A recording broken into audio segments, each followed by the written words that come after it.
Once upon a time in a magical land and far away, there were three lonely podcasters sitting around their microphones. And they sat and looked at a lovely picture book from the year 1996. I am your narrator, Abbott Pete. I am your co-narrator, Matthias, and I built my microphone out of sticks. And I am Katie, and since this book is all in rhyme, I shall rhyme the entire time. No, I actually won't, because that sounds like a lot of work. Yeah. And besides, it could make you sound like a jerk. Right, exactly. Putting those fun skills to work, are we? No. I would love to sit down and write something very Seussical for an episode like this, but I'm not that talented. Let's be honest here. It would be super fun. So, dear listeners, if you listen to our last episode of what we're covering, we are going to do the Great Redwall Feast, the other picture book in this series. Because it's lighthearted, and it's easy to do, and yeah, it's a good break before we get to the other things. So, if you don't recall our last episode about a year ago on this, we covered... Shoot, what was the name of it? Winter's Tale? Thank you. Redwall: A Winter's Tale. Redwall: A Winter's Tale, which featured not Santa Claus, but a snow badger coming down, and it was very cute. So this is the one. This is actually the first. We did these out of order technically. What we did. This is the first of the two to come out in 1996 by art for Christopher Dennis. Dennis. I still don't know how to say that. If you wanted us to know how to pronounce your name correctly, Chris, please contact us and come on the show. Please. So this one, in contrast to the last one, has less two-page, elaborate backgrounds and spreads. It's a lot of small vignette scenes in each, corners of pages. There's a lot more empty page space for text, is what I'm saying. It's still great, but it's just this is definitely, you can tell this is more of a first entry. And this story, in contrast, also not really in contrast, in comparison, also takes place between Redwall and Madameo, but apparently future Madameo hasn't arrived yet in his time machine, so, yeah, he's not around at all. I love Noisy, Silent Sam is now Noisy Sam, and it was so funny because I saw no indications of that in Madameo, because he'd be like, hey guys, do you want to escape now? I mean, he barely talked in the Madameo cartoon. Right. But now apparently he shouts everything because he's Noisy Sam. It's there's really, I guess it's cute, but it's just a little weird. I mean, he was Noisy Sam in the last picture book too. But if we're treating that as canon, that means Madameo is A, born, and B, old enough to understand the story that now Noisy Sam is telling to him, according to the original book. You will not see Madameo in this whole book, but that's pretty small potatoes. Yeah. I'm sure he's fine. Besides, we have much more terrible children to worry about. Very, very, very terrible children. We're going to get to that in a second. From the Redwall Wiki, The Great Redwall Feast is the first Redwall picture book and takes place after the events of Redwall. Okay, everything we just said. It was written in the form of a ballad, is the third oldest Redwall accessory. I have no idea what they mean by that. I'm guessing some sort of, basically side property. And is the oldest still available for purchase. And like the first one, this is meant for even a slightly younger audience than the traditional, middle school this is aimed at. And interestingly enough, the dedication credits that shows where Brian gets to say who he's dedicating this to shows for his granddaughter. Aw. Mm-hmm. Yep. So we get to the story proper. Let's also talk about how anthropomorphic are they?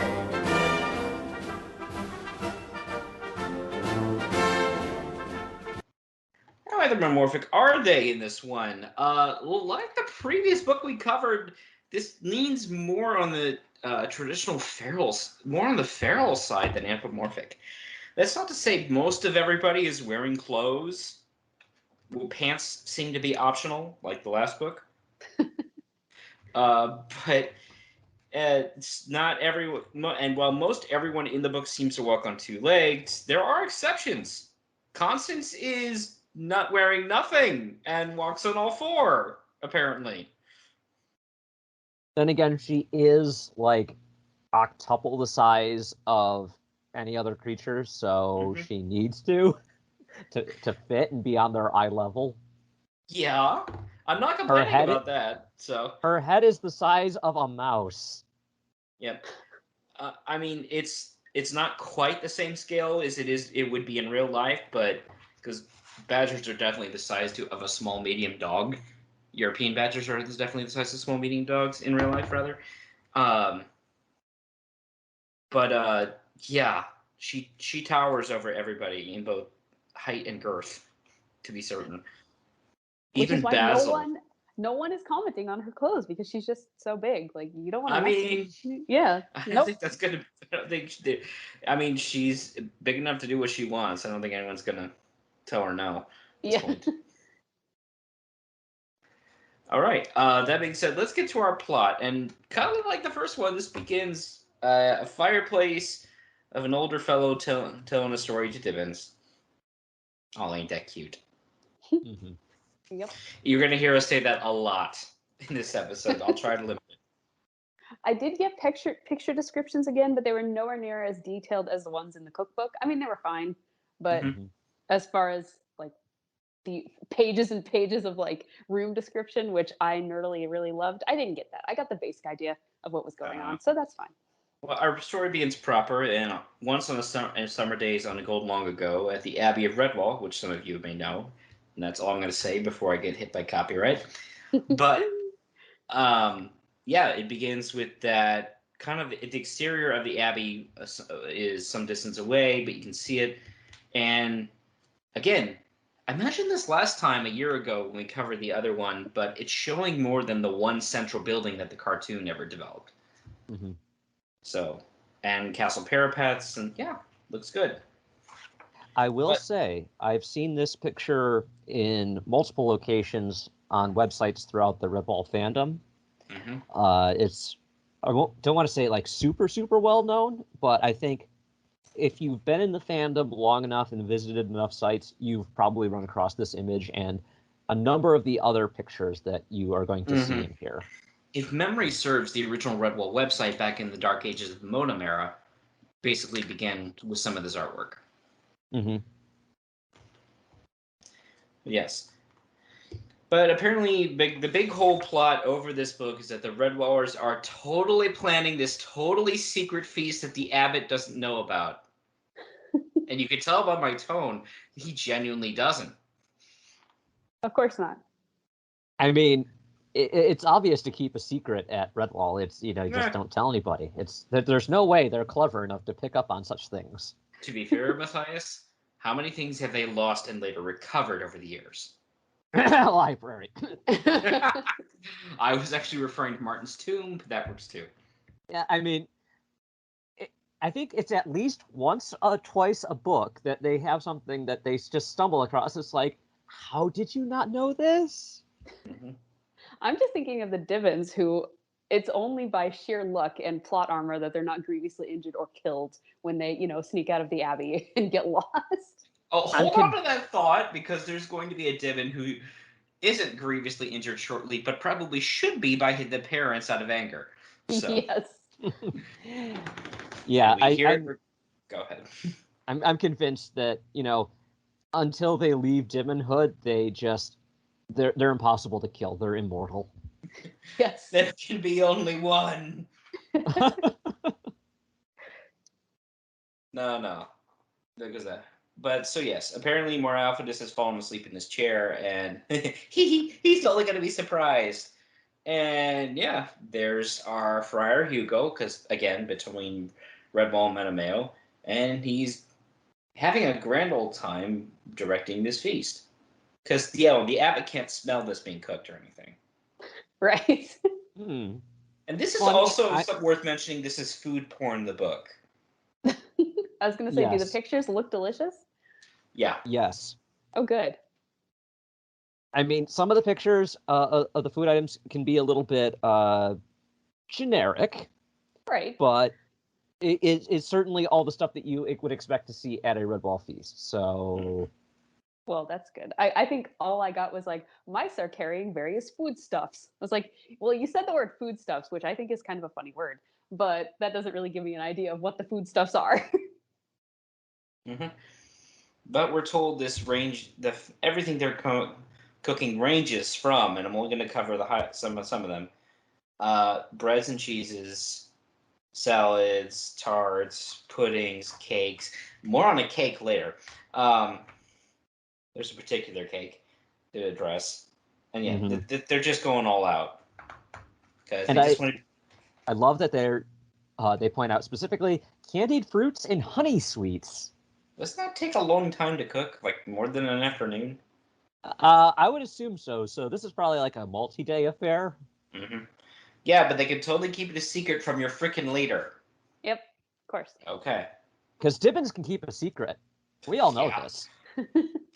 I mean, Dibbins aside, I know, and I bet you two know adults who are terrible at secrets. My sister? Yeah. I'm one of those people. I mean, I can keep a secret, but then if it's like a casual secret, it's like, I really want to spoil. So my sister, she wouldn't mind me telling this story, just so you know, but she got a tattoo that she did not want my parents to know about because, you know, my parents are a little bit strict about that sort of thing, especially when we were younger. So she's like, do not tell mom and dad. I told you about this in the strictest confidence. Do not tell mom and dad. I'm like, okay, fine, I won't. Like, I'm really good at keeping secrets. It's fine. And my dad goes to her room, her dorm room, to fix a printer or something. She left her caring for your new tattoo pamphlet on her desk. So, yep, secret's out. Not my fault.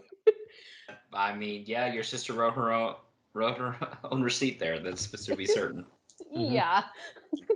And I mean, you basically have license to needle her about that continuously. You're funny. All right. So, the abbot is waking up, and immediately Matthias and Constance are like, "Hey, what do we do if he's going to wake up? You know, he has to stay asleep while we're doing this whole thing." And the only one showing sense, Cornflower's just like, "Dude, take him for a walk." Somebody needs to walk the abbot. Whose turn is it to walk the abbot?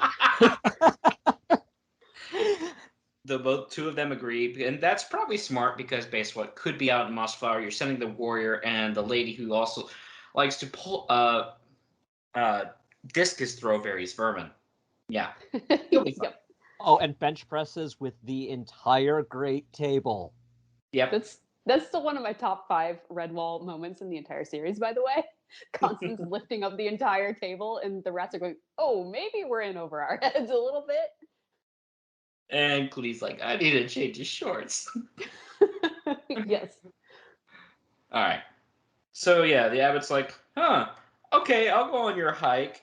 And this may sound odd, but I'm going to quest for a Babaton wearied nod." Yeah, that made no sense to me. I just kind of skipped over that. I'm like, I'm sure this is one of those weird I just lost the word. Anagrams. Thank you. I was thinking acronym and something else that ended in gram. I'm like, Oh, come on. What are the odds Brian puts in a riddle into one of his Redwall? It's a riddle. It's of course it is. I'm not going to even play it out. Come on. When I was first reading this, I stared at Bobaton Weary Nod, and it's like, I see the word Abbott anagrammed in there. I'm not going to try and scrambling the rest. I know there's the word Abbott in there. Yep. Okay. So, yes, they're off on their nature walk.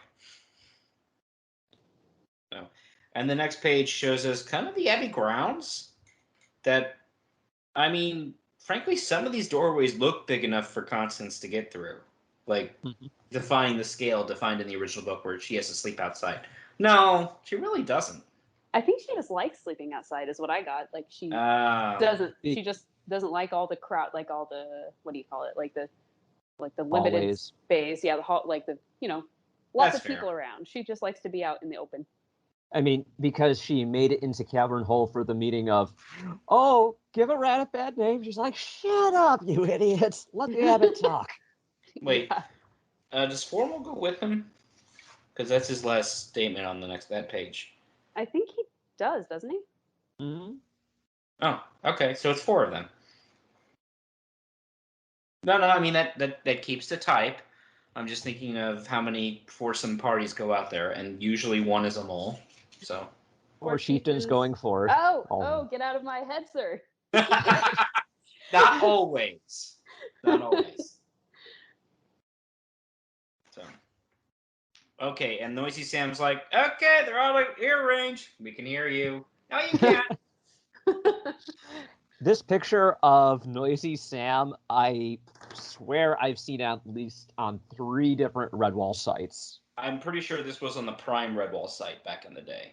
It was, but I think it was also on Snowfur's Encyclopedia and at least one forum. Does Noisy Sam have a bullhorn by chance? No. I know that would be totally anachronistic, however. So yes. But our story next follows Ambrose Spike, who looks surprisingly sober. Because, original book. And those jokes haven't gotten old. So, and there's a lot more hedgehogs at Redwall than I thought. Or Ambrose is moving so fast that he's self-replicating. I'm not sure which. Why not both? Like, there's really one of him. He doesn't move quickly, but his 3 helpers are really 12 helpers. But yeah, it's Ambrose is the one in the Smurf hat. No, it's a Papa Smurf hat. Sorry. And all his hedgehog helpers are in the same generic white apron, and they're helping him tap some both small and huge barrels down in the cellars. Yeah, I mean, you compare the hedgehogs in the background to one of these huge casks. It's like 3 times their height. Yeah. Oh boy. And about the same width, actually. So. What could go wrong? Nothing is going to go wrong. Oh, of course not. But yep, we got to pull out all the good spirits, and some non-alcoholics for the kids. So. Right. And this gets into our, for the lack of a better term, villain for this book. I would agree it's with that. not a vermin. And no, it's the kid we saw last time out playing with the snow badgers and his parents wondering where he was. Oh no, Bungo's back. Yep. Makes Dwapple look downright civilized in comparison. And you actually see, if you pay attention to the art, because this page basically says, his little sister, I'm presuming a little sister because she's smaller and cuter than Bungo. So basically is tattling on her brother, saying she fell into a big tater. He fell into a big tater pie. And, quote, all around the basin, the moles and Friar Hugo, with wooden paddles, they probe and seek as Bungo's young sister pipes up to their mother. And for the artwork, there's this massive, and I mean massive, mixing bowl in the background that is about 3 or 4 mice wide and a couple tall. And you see genuinely worried adults trying to find a kid in this tater pie mix, who they will probably are worrying he is drowning. And to the left, below them on the left, is poor Bungo's mother, who is clearly grieving in anguish. And over to the far right is Bungo, clearly stepped out of the pie, with a smile of delight on his face. And covered in potato. Yeah, you got to throw that whole pie mix away now, though, right? You got to throw it away. It's not sanitary. My dad works in the hospitality industry, and no, he'd be like, "Nope, we're throwing this away." I've done restaurant work too. Yeah, if that kind of thing happens, you have to throw it out. Yeah. That's but in the far right of that, like I said, Bungo is doing that 3 or 4-year-old attitude. What? I'm fine. What are you worried about? And I just have to imagine at first the adults are going to be relieved that he's okay, but then he is going to get to, at the minimum, the dirtiest of looks. Mm-hmm. Yep. I mean, oh wait, sorry, I was wrong. He says no. It wasn't that he fell in the tater pie. He fell in a plum pie, and he actually covered in damson and cream. Oh, all right. Well, that's what you got to throw out then. Yeah. So, I mean, I can only speak. I'm an uncle at best, and that's de facto because my quote unquote niece is actually a friend's daughter, and he's an only kid, so he told him he needed. Yeah, you can see this. But I've only run into this scenario once in my life, and it wasn't even a child; it was a puppy, and I thought she got out when I was mowing the lawn. She was in the backyard with me, and I could not find her for at least over an hour.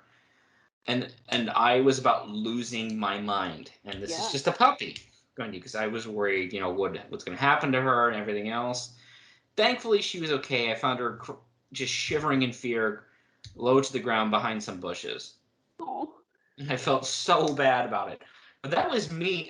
That was me feeling that parental fear over a puppy. I can't imagine what these full-grown Redwallers are feeling. Yeah, the fight or flight response is real.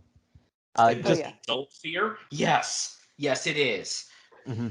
To analyze his mom's posture, she's got left paw out, grasping, the right one pointed towards the giant bull, gesticulating, and mouth open like, "Why are you doing something? Get my child out of there!" Yeah.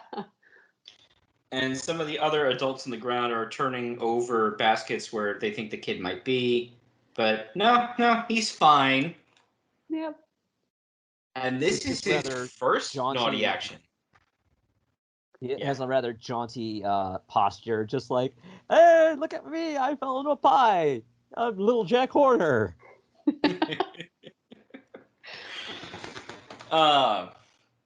Moving along from that, before that kid is severely punished, at least you would hope. Yes. But we flip over to both Cornflower and a surprisingly detailed Basil Stag hair picture. Mm-hmm. I mean, this is like, I have seen some really detailed illustrations for the March hare from Alice in Wonderland. Mm-hmm. This is more detailed than that. It's incredible. Oh, wow. Actually, my mind ran to Velveteen hair at first, but that works too. Mm. But yeah, Basil does not look happy in this picture. His ears are turned back. He's kind of got a bit of a scowl on his face, as much as a more anatomically correct animal face can have. And Basil's just like, what is that stupid abbot talking about a Bobbiton quest for a weary nod? And Cornflower seems to be taking in better humor. Mm-hmm. So. But they're their whole picking job flowers. is to pick flowers. Yeah. Yep. Daisies, primroses, lilies, marigolds, harebells, and honeydew. Are they outside the abbey or inside? Because in the very far distance, you can see the wall, but it's not clear. I'm assuming they're outside. Yeah. And not that I'm saying Cornflower can't take care of herself, because clearly we see she can, especially by the time Madame Mayo comes around. Mm-hmm. But it makes sense Basil would go out with her as another military-trained person. Yes. Well, don't you remember from the cartoon? He was the one that gathered up all the flowers that Cornflower and Mrs. Churchmouse were carrying. What was the line? Two young fillies caring about bits of shrubbery. What? And then hands it to Madame Mayo to cover up the strawberry cordial stain. So that leads us to our next page. And just to show you how much Martin cares about this book, this is a phone-in. Instead of a tapestry, and I'm not blaming the artist on this, I'm just being funny for funny's sake for the record. Instead of a tapestry, it's been switched over to a stained glass window. Oh. It's a very nice stained glass window, though. Yeah, I would very much like to have this in my house. Oh, yeah. Maybe, they have to clean the tapestry occasionally, so maybe they... And repair it. Yeah. And recover it a few times. But to its credit, compared to the graphic novel, because it's the only other thing I can really compare this to, it does show Martin fighting Sormina, but that's clearly water around her. She's drowning instead of, just laying murdered in the snow, like she was in that one. And that's both Castle Cotier on the left and Salamandastron on the right, with I presume Boar the Fighter. Mm-hmm. Oh, and Golf. I didn't realize that was Golf. Bottom left. Yep, I see it. Cool. So yes, the next bit of story, they're basically prepping the tables and everything else, and instead of punishing Bungo, clearly the adults are probably just relieved he's okay, so he's not. But Bungo is eating some of Cornflower and Basil's work. Yep. Like, why would you eat marigolds? Like, the smell of them alone is like not particularly appetizing. Well, to our noses anyway. I guess. But yeah, and then Cornflower's just got a look of what? Looking down on him. Yeah, and he looks up at her, tugs his snout. This year's salad you picked tastes very nice. Thank you, Marm. Oh, yes. So we go out to our questing foursome. Oh, yeah, and there is Formal. The abbot looks like he's having way too much fun pretending not to know what's going on here. He's got a walking stick. He's on point with Constance and Formal right behind him and Matthias in the rear. And pretty sure that's the sword on his back. Mm-hmm. Oh, good. He brought Rat Death. What? We do not mention that name. There is no named sword in Redwall Abbey. But yes. So, is this I love this the stumbling, bumbling trio shared but a single dot. Bobbitt's quest where we nod, a journey all for naught. Dude, you volunteered to take him on a nature walk. You know what the point of this is. Yeah. So yes. It clearly the abbot also knows what's going on. He's like, huh, I bet you're tired and hungry, huh? Yeah, when we get back, this will totally make your appetite for supper bigger, right? Right? Don't just say you know. But meanwhile, back at the Abbey, disaster, calamity. No, that's really how it reads. But apparently, a random barrel of dandelion fizz has burst, and yeah, thanks, Ambrose. You had one job here. Although it does show a fairly funny picture of him, like, oh crap, Yeah. Mm-hmm. with another Redwaller chasing the barrel with a mop and bucket. So Yes.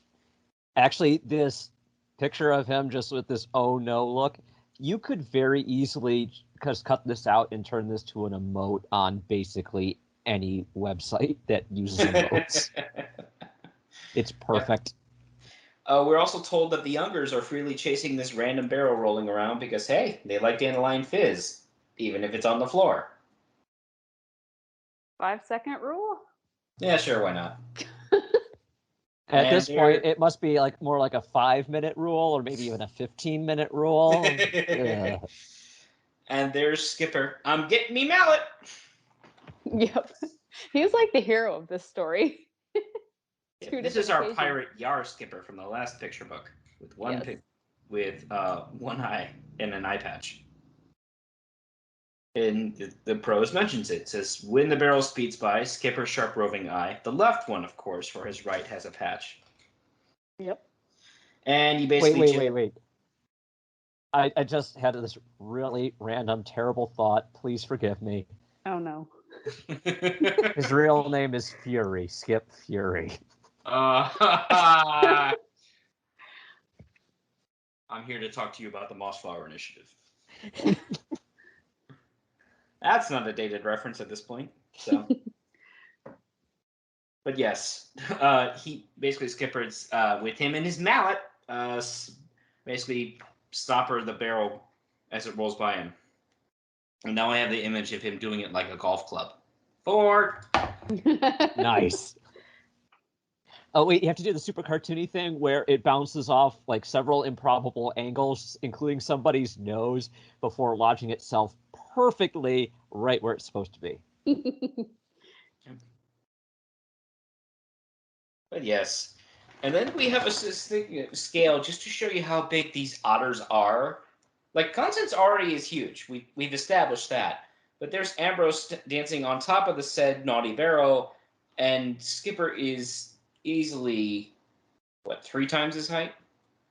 Yeah, the barrel itself comes up to about where Skipper's legs start, with Ambrose, including his hat, on top of that barrel. He comes up just past Skipper's elbow, not even reaching his shoulder.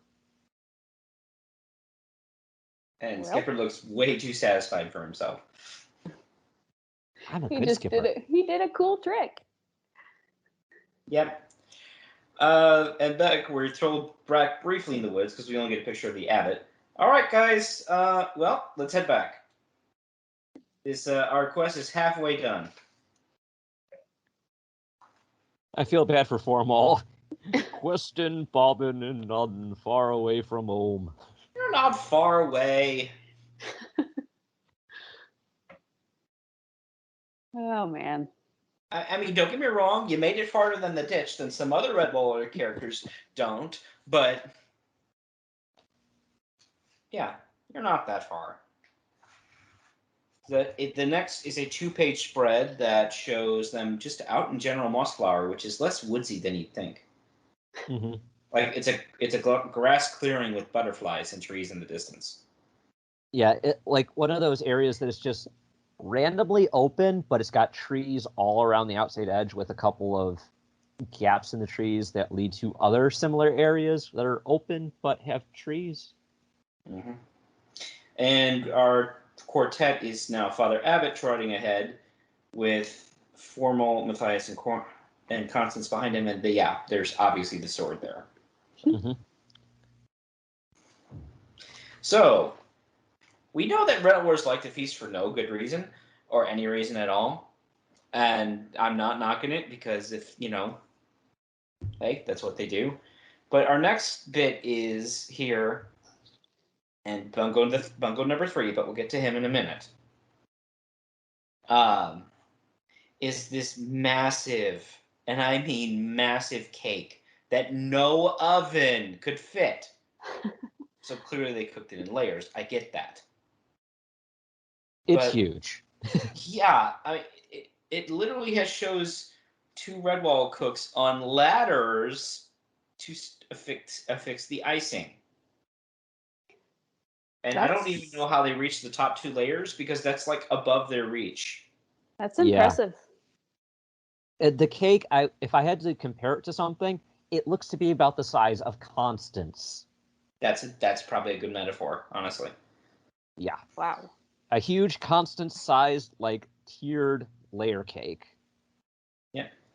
With, like, yellow frosting and red flour spritzes going along the outside with looped, like, chains of green frosting connecting the flowers together like vines. Does it look delicious? Oh, yes. Yes. I would very, very, very much like to imagine that this is like a gold cake mix with like maybe some fine chopped nuts in it or something. Oh, nice. Yep. Probably Speaking of best which, paired with like some hot spiced apple cider. mm-hmm. I'm making myself hungry. Speaking of nuts, because our mole babe is still up to it, and we hear Friar Hugo literally yells at him, "Get out, Bungo, you wretch! Leave those notes alone. Get him! Stop him, Basil! Too late, the villain's flown." And Basil is clearly there helping out, and he's in a much better mood, it looks like. Mm-hmm. Well, yeah, because he's around food. Yeah. So yes, Bungo we're told he's all right. He's the bandit, and he's going everywhere he wants, and he wants to plunder food while it's being made. Yep. Nothing edible is safe from one so small and able. Yep. Fortunately, Friar and Hugo and Basil managed to finish the cake, And we are outright told that somebody says, "Where's that rascal Bungo? He must be apprehended, stopped at any price." The cake may be the habits, but Bungo wants first slice. So, what do the Redwallers do? Well, Skipper devises a pretty unique solution to this problem. And I don't know whether that's both genius or verging on child abuse. Both. Well, Matthias, why don't you let us know what he does? He takes the pan, the bowl that had all of the icing in it, and when Bungo tries to go by, basically plops down the entire thing on top of him, being like, "There, now you can't go anywhere. Escape from that if you can." But there's no reply, and do you know why? Bungo's scraping the pan. Does he have air? Oh, I'm sure he's fine. He's got icing. He's satisfied. Exactly. So the next 2 pages are the Mossflower Holt of otters, who clearly are in residence at the moment. And it's basically it's a singing quintet of otters. And yeah, they are making and guess. If you guess this, you win the obvious award. Yes, they're making hot root soup. Not just hot they're root otters soup. and it's a feast. What else are they making? Not just hot root soup, extra hot root soup.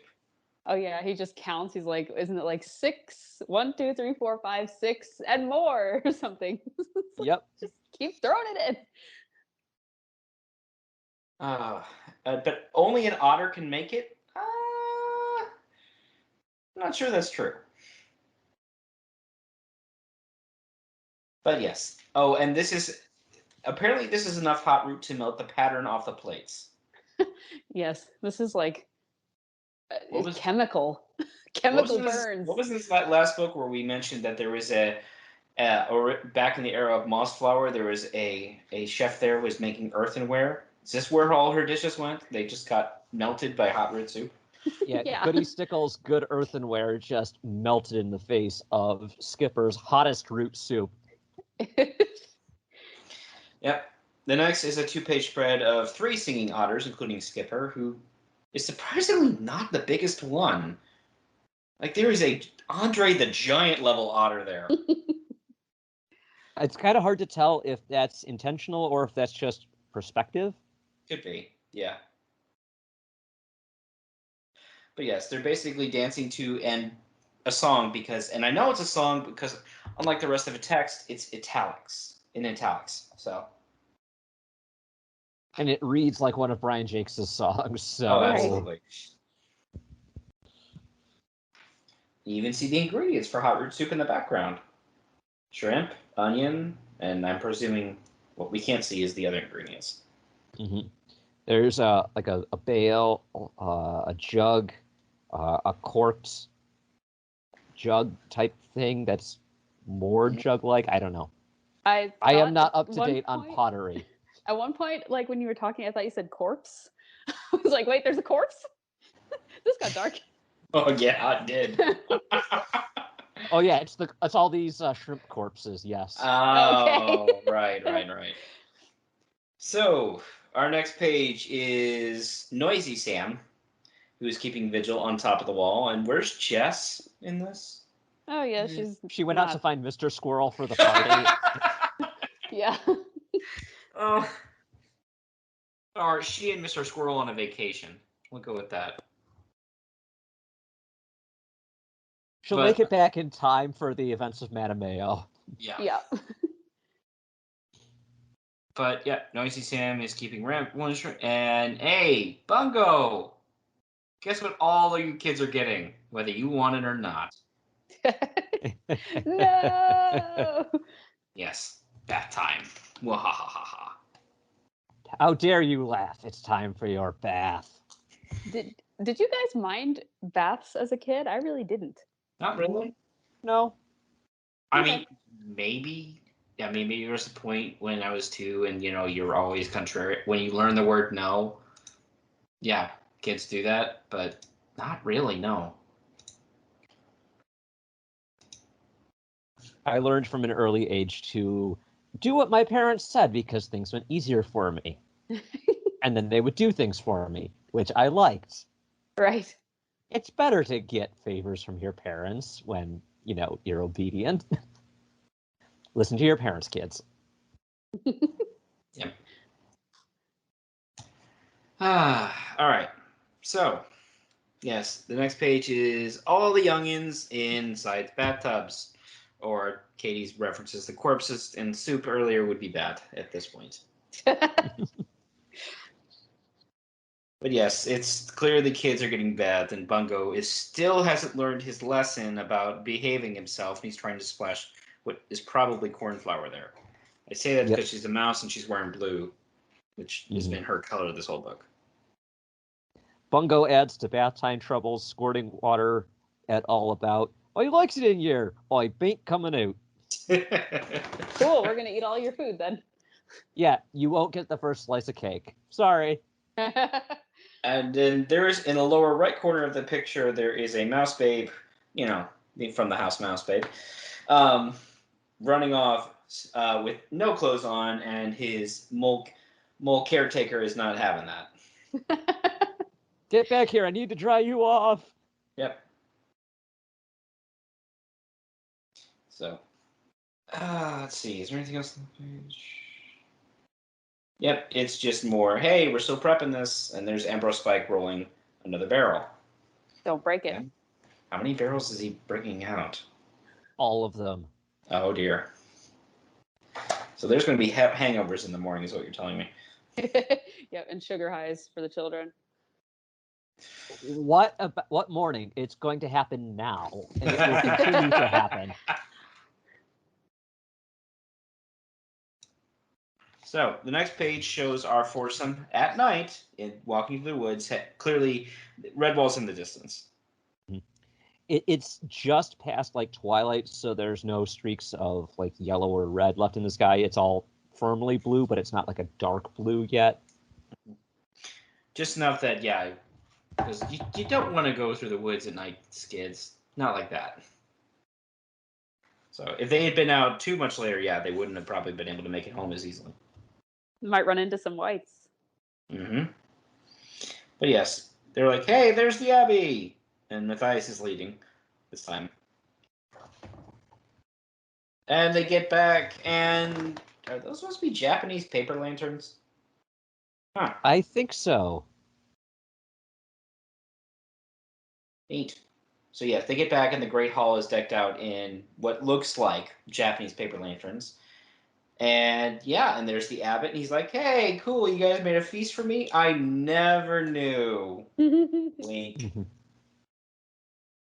And Matthias bemoans, we never found out what the quest was about, but at least we kept our abbot distracted all day. Wait, what? So clearly the abbot, well, we're going to get to how he knew in just a moment. But Bungo's the one to welcome the abbot back. It's like, I helped with some of the cakes. Yeah. Helped. It explicitly points out he fibs. Yes. Yes, but Bungo gets to sit on the abbot's knee, and they do the grace, and it's very adorable. Mm-hmm.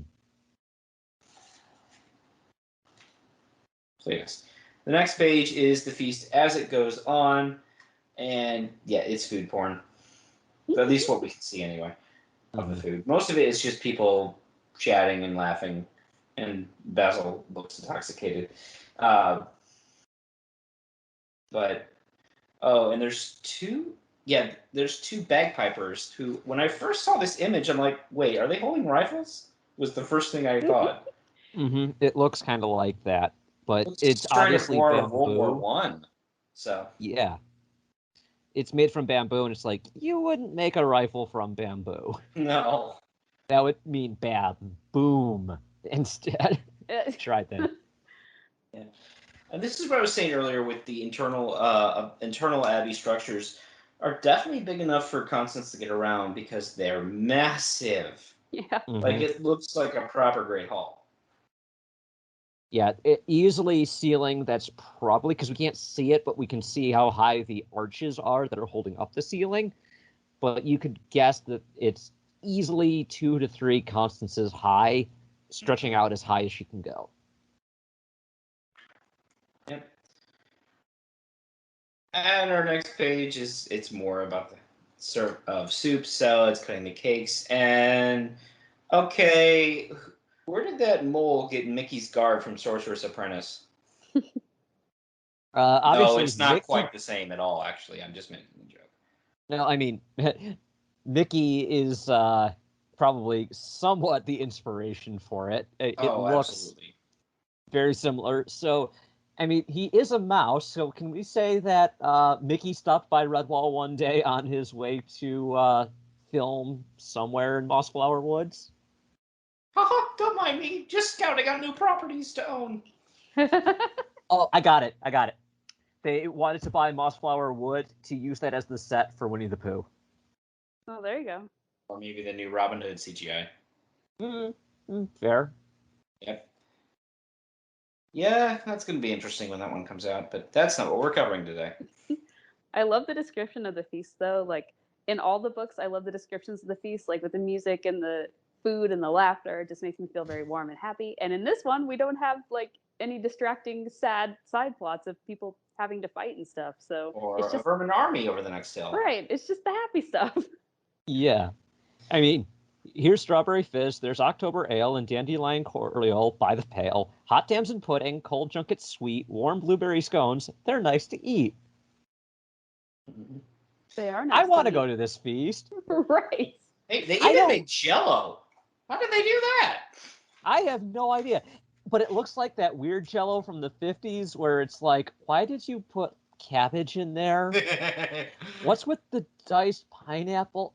Don't make this weird, man. Don't make it weird. Oh, okay. My grandma used to love to make this like green Jello salad, and she would spread mayonnaise over it. I don't know why. I don't know why. It was the worst thing I have ever tasted in my entire life. My grandma made a lot of things that I absolutely loved. This was not one of them. From what I hear, side note, a lot of that weird food came from the times of prosperity after World War II, where it was like, it's a time of innovation. Here, try this. And people were like, well, this is supposed to be hot cuisine. It's supposed to be like the next big thing, man. So I can't tell anybody that this really tastes terrible. So everyone went along with this. Oh, this is great. Yum. Terrible. Yep.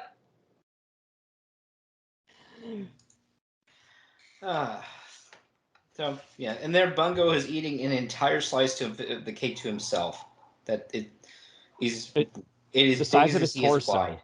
Yeah, huge. He is going to be in a diabetic coma. Well, if he's in a coma, he's not going to care. And he won't be troublesome. So yeah, win-win. Yes. There we go. Continue eating, my little mole friend. And next is a 2-page spread that is pure art, and it's just Redwallers at the feast. And yeah. Wait, which one's Matthias? The one next to Cornflower, I think. That would be logical. Yeah. Is Cornflower like wearing? How can you tell that she's female? Is she wearing like a dress with like longer hair? Or... In fact, there's no hair. No one has hair. Okay. We're identifying Cornflower by her clothes earlier, but it was basically a basic blue dress with a white apron over it. Okay. So this time it's blue, and she honestly there are 2 mice in proximity that are wearing primarily blue with white. And one has a white bonnet, one does not. And I'm thinking she's the one that's not. Although the mouse that I think Matthias is closer to the one that's with the bonnet. It's super confusing. It's not clear at all. So, I mean, the only explicit mice we can really identify here is the abbot because he's wearing glasses. Okay. Everybody else is in the same green habit. Why? Force of habit. I had to get that one in at least once. Other than, the musician or the musicians are dressed slightly differently too, including we have a squirrel fiddler. I noticed. How do you get off the roof? I don't know. It's tradition. Very nice. I was in that show, but that's another story. And there's Bungo, who, if he's not sugar drunk, I'd be very shocked, based on his expression. Looks like he has a honey pot. Oh, bother. Yes. I was thinking exactly that. So, He's got a spoon. It's just like he's just eating it straight. Just like, I'm enjoying this. And Ambrose is far off in the background. You can identify him by his Papa Smurf hat. Skipper and his otters are clearly on a table, or they're that tall. I think they're just that tall. Yep, and they are drinking with Basil, so... And note, Basil only comes up to just above their waist, to like mid-chest. Yeah. Depending on how tall he is with his ears, yes or no. Right.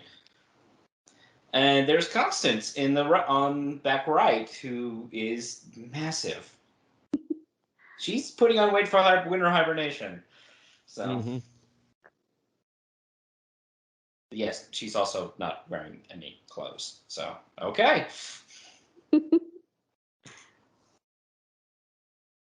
yeah. One thing I do love about Christopher's art here is that he does take the time to show animal whiskers in decent detail. Nice. When he wouldn't, or honestly though, most of these books wouldn't have to, if you're most of the chapter artists we've seen. Mm-hmm.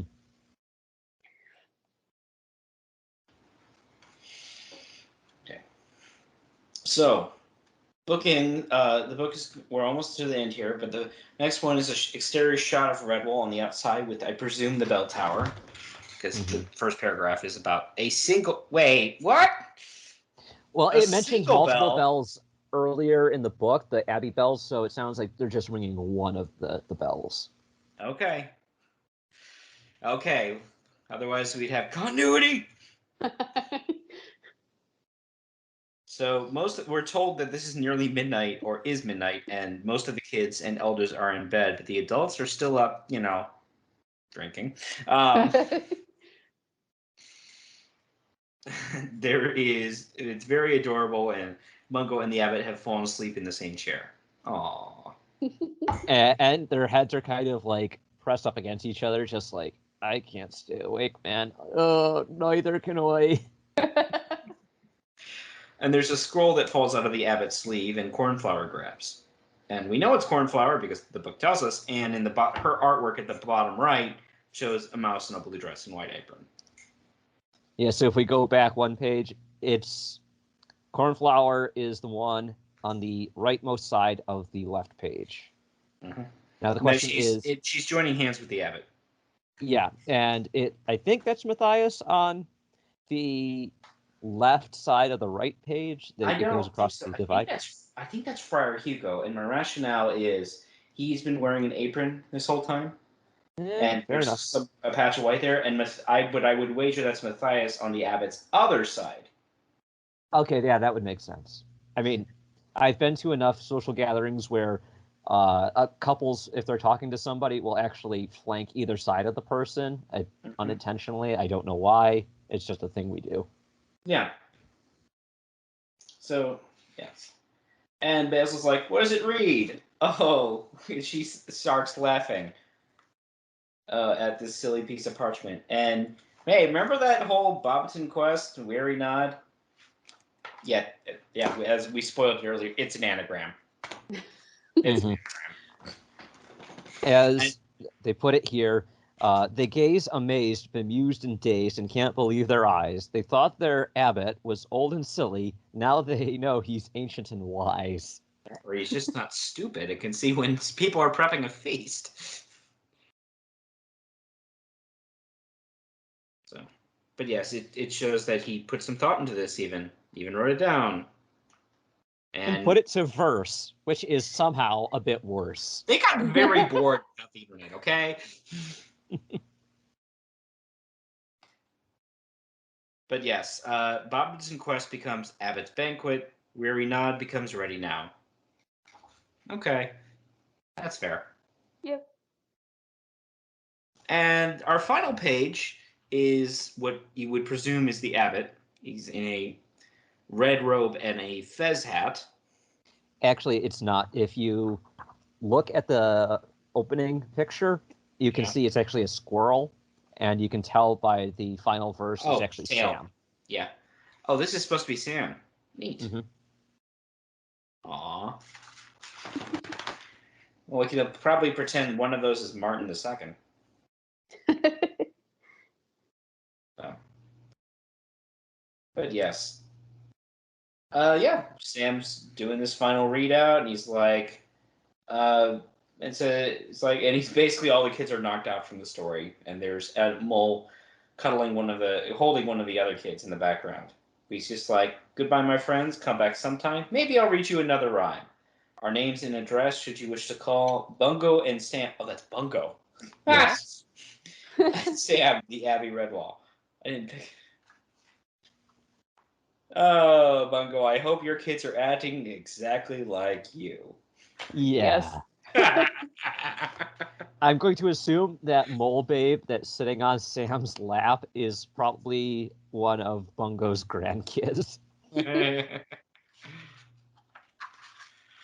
But yeah. But, oh, that's very cute. And then, yeah.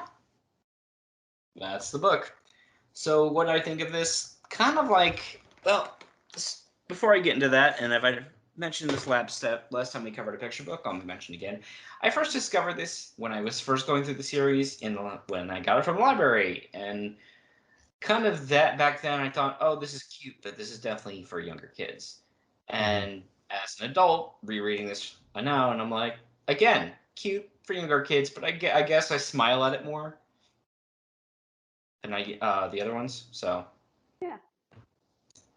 it's nice just to see slice of life rather than, hey, what's the latest crisis? Right. I know I said that a couple of times throughout various episodes. It's just like, I would love to have an entire book that's like, there is no vermin horde, no evil plot. If there's any adventure that's just secondary compared to, the slice of life stuff. Mm-hmm.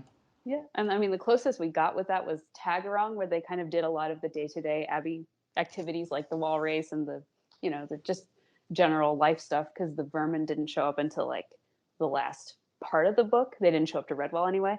But yeah, I really like the just like I said, the feast and the silliness and the abbot and the unsanitary cooking conditions. Okay, I didn't like that part, but And I really enjoyed it because I think if you take this in comparison to the rest of the Redwall franchise, this is the quintessential Redwall feast experience. If you boil down all the other Redwall feasts, this is what you get. Mm-hmm. It's basically, there's some chaos in with all of the fun stuff, but it doesn't stop them from actually putting together something fantastic that everybody enjoys. And if there's a person who is being honored with the feast, that, they're not really that surprised by it, because Redwallers will take any excuse to have a feast, and the feast is always a ton of fun. Yes. Mm-hmm. So, I mean, at this point, I'm basically convinced that they have a feast every 2 or 3 weeks, kind of like how we have national and just celebrated holidays, even if they aren't federally recognized. Mm-hmm. That it's just like any excuse to have a day off from work, or any day to give the businesses an excuse to, hey, it's thus and such a sale day. And it's like, why are you having a day to celebrate fill in the blank? There's no reason. You sell mattresses. Why are you doing this? Yes, why does the mattress store need an Arbor Day sale? I have no idea. Mm-hmm. Anyway, the artwork is cute and gorgeous. Gorgeously cute, cutely gorgeous. Something like that. It's great. I love it. I really like that there's minimal line work on it, very little black ink to use for definition. The colors very naturally just layer over the top of each other.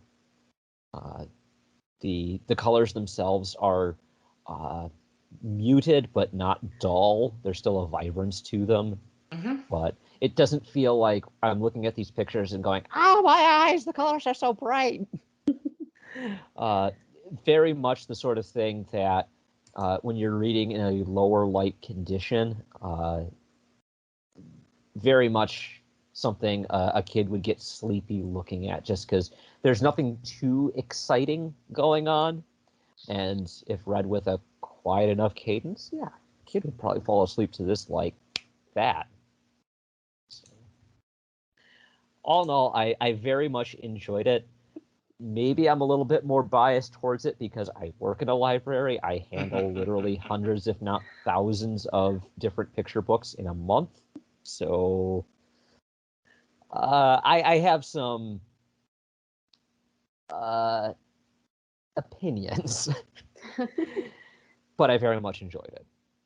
And I think if there's anybody who has any younger family members that they'd like to get into Redwall, certainly consider this book. It's very, very good.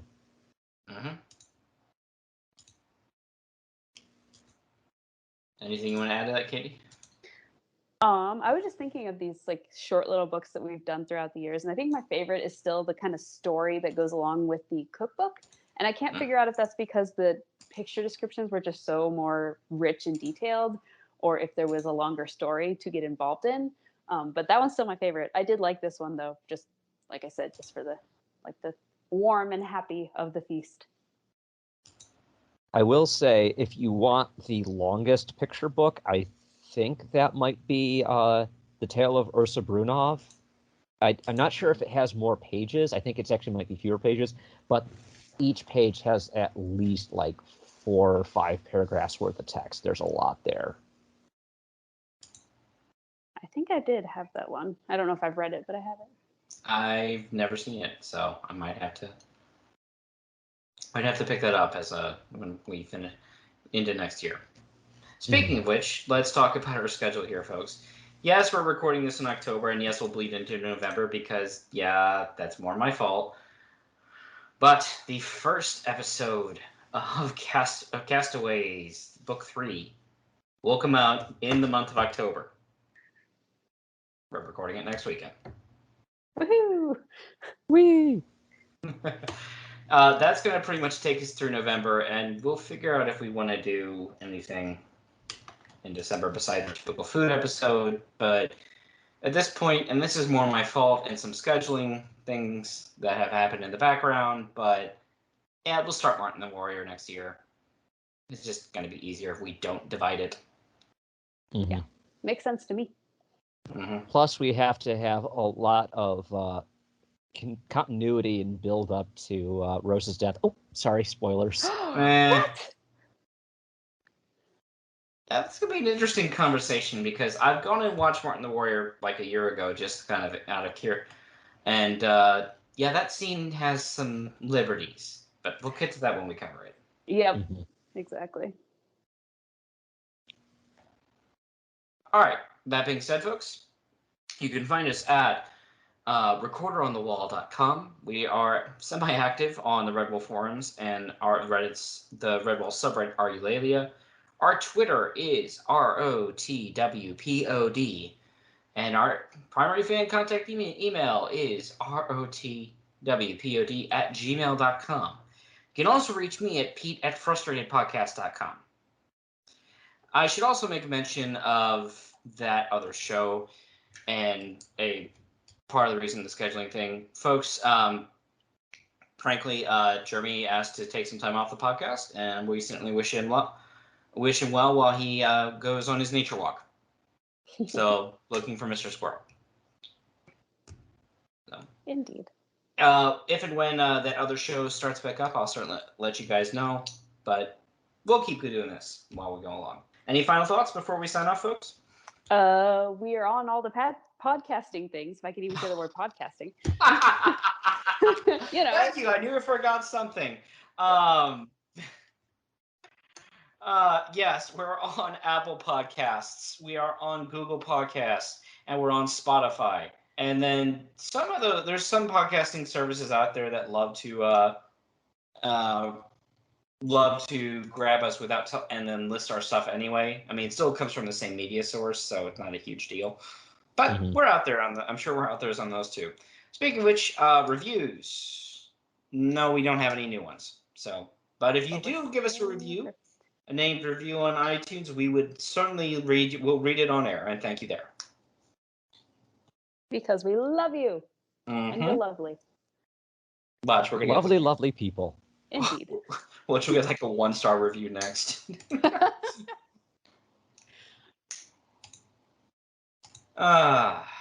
So that being said, I'm your Papa Abbott Pete. I'm your I'm trying to go for another fairy tale metaphor, and it's not working. I'm Matthias.